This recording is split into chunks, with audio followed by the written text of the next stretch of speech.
Well, I told you 2 weeks ago that the state controller has found per diem abuse committed by Assemblymember William Boylan Jr. of Brooklyn. Per diems are the $165 a day a lawmaker is entitled to for meals and lodging while here in Albany or on the road elsewhere on official state business. The controller investigated at the request of the Albany County DA, David Soares, after we brought evidence of the abuse to Soares' attention. I have saved our full report until now because I wanted to hear from Mr. Boylan himself. And as you are about to see, he is a man of many per diems, but few words.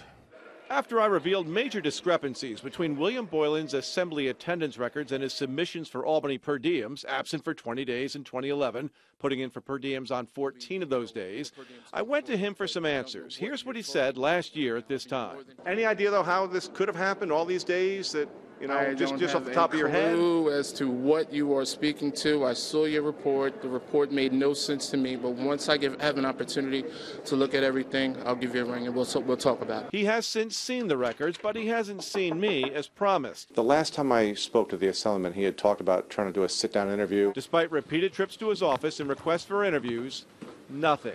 Here are the controller's findings that he doesn't want to talk about. It's what I found and more. Over the course of 5 years, $67,497 worth of per diem and mileage expenses that don't add up. For most of that, the controller says evidence indicates Boylan was not where he said he was. Certainly, our audit found some significant lapses in how the per diems were handled. So this past week, I tracked down Mr. Boylan in the halls of the Legislative Office Building. It was a one-sided conversation. The controller's now found the same thing that we found about your per diems, that you put in for a lot of Albany per diems when you weren't here. How do you explain that? No comment. You don't want to say something to the taxpayers of the state? Wow, guy, are we doing this again? No comment. Well, you said before you would comment, sir. Do you want to repay the money to the taxpayers, the $67,000? You don't think we deserve an explanation?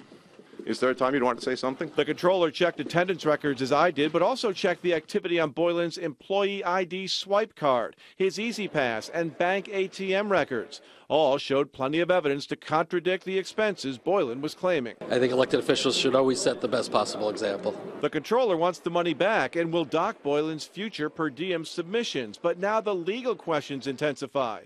If Boylan signed an official document with false information, that's a felony. It would be up to Albany County DA David Soares to prosecute.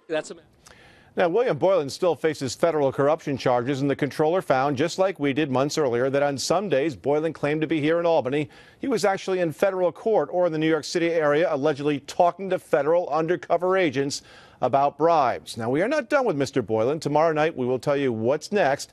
And I've learned something else while pouring through Assembly records. And I'll tell you why, even when he is here, it seems like he is not here.